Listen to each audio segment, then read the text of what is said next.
नमस्कार। पीताम्बरा ज्योतिष चैनल में आप सबका स्वागत है। दर्शकों,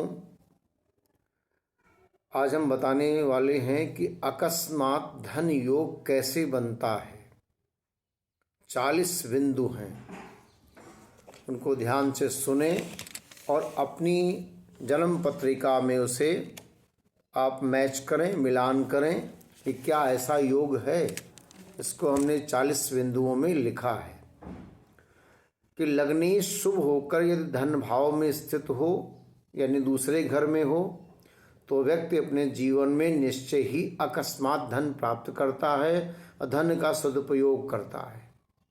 यानी पहले घर का स्वामी दूसरे घर में हो, लग्नेश अपने ही घर में हो यानी लग्न का स्वामी लग्न में हो, द्वितीयेश यानी द्वितीय भाव का स्वामी 11वें घर का स्वामी 11वें भाव में, या जिसको हम लाभेश कहते हैं, एकादशेश कहते हैं, वो लग्न में हो तो अकस्मात धन मिलता है। यानी कि पहले घर का स्वामी दूसरे हो या लग्न में हो या एकादश 11वें घर का स्वामी लग्न में हो तो अकस्मात धन मिलता है। लग्नेश निर्बल होकर अष्टमेश यानी 8वें घर 4, 5, 9 के स्थान पर हो, चौथे, 5वें, 9वें स्थान पर हो तो जातक का धन नष्ट हो जाता है, दिवालियापन हो जाता है। पंचमाधिपति यानी 5वें घर का स्वामी लग्न में हो तो जातक को बहुत संपत्ति मिलती है। 7वें घर का स्वामी, 9वें घर का स्वामी और 11वें घर का स्वामी तीनों यदि लग्न में हो तो ऐसे जातक जमींदार होते हैं।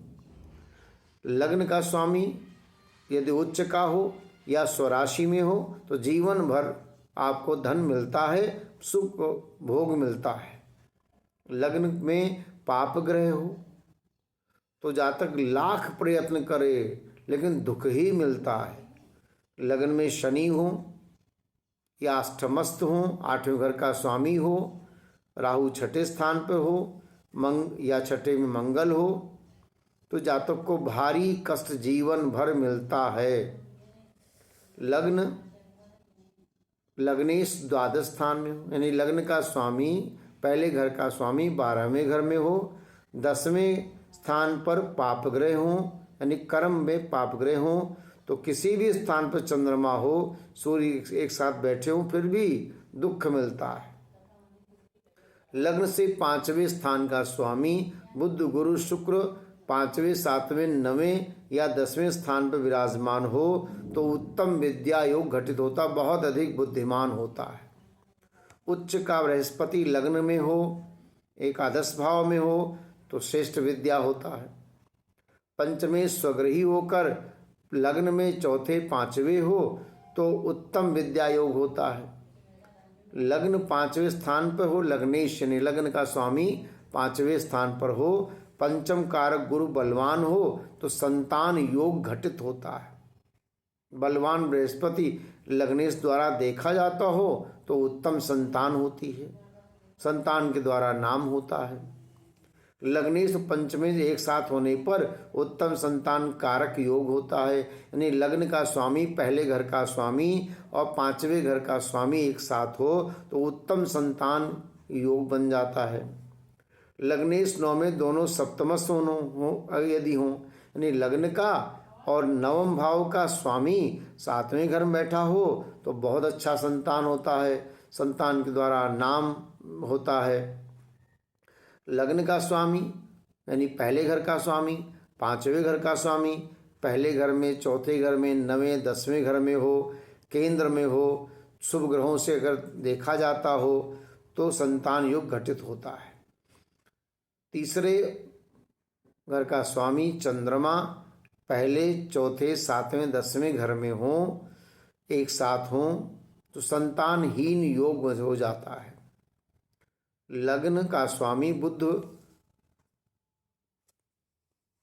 के साथ में हो, लग्न को छोड़कर कहीं और हो तो संतानहीन दोष उत्पन्न हो जाता है, ऐसा शास्त्रों में कहा गया है कि संतानहीनता आ जाती है।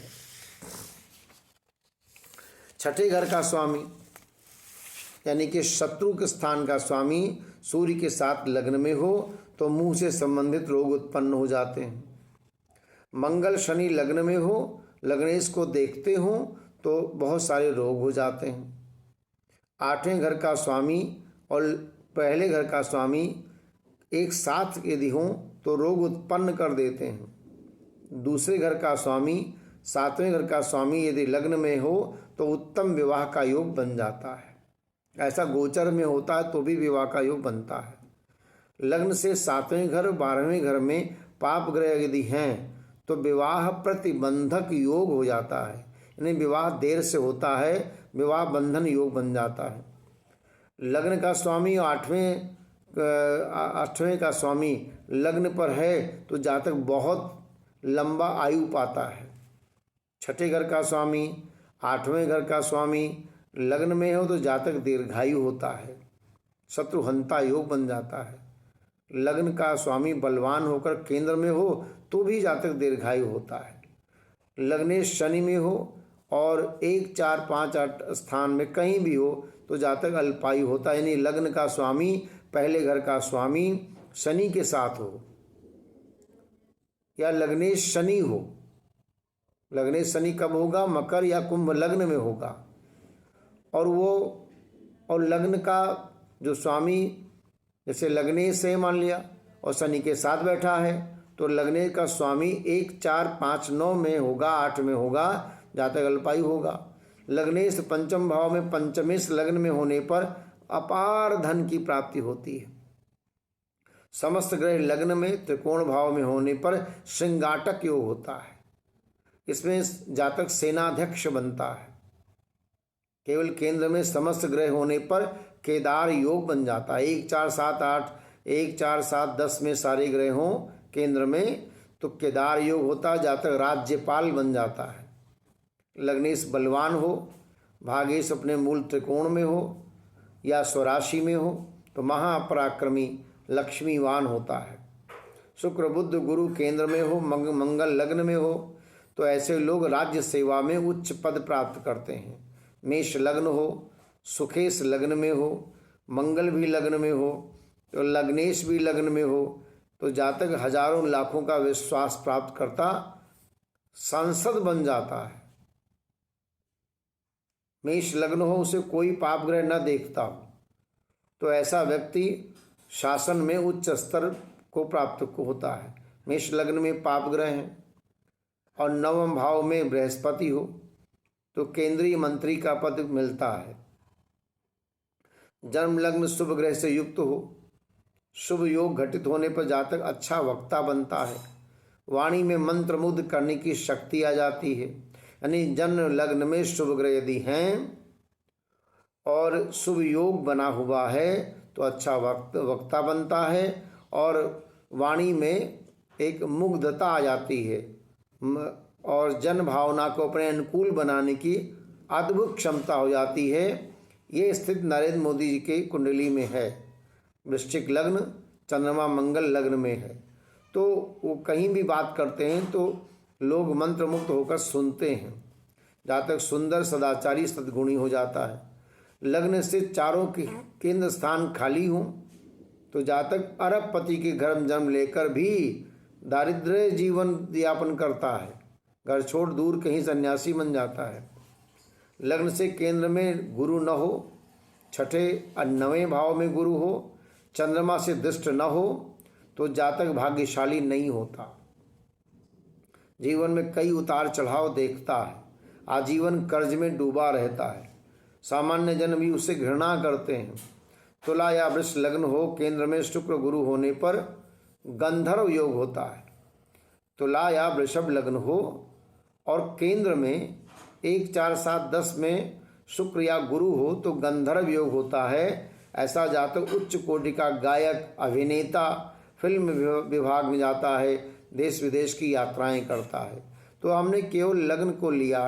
लग्न में कौन कौन से योग से जातक उच्च पद प्राप्त करता है, धन प्राप्त करता है, विशेष उसके जीवन में अचानक अपार संभावनाएं हो जाती हैं, तो इस बात को हमने ये विषय में लिया है। उसको सुने, समझें, अपनी कुंडली जन्म पत्रिका से मिलान करें और हमारे कमेंट्स बॉक्स में अपने प्रश्नोत्तर को लिखें।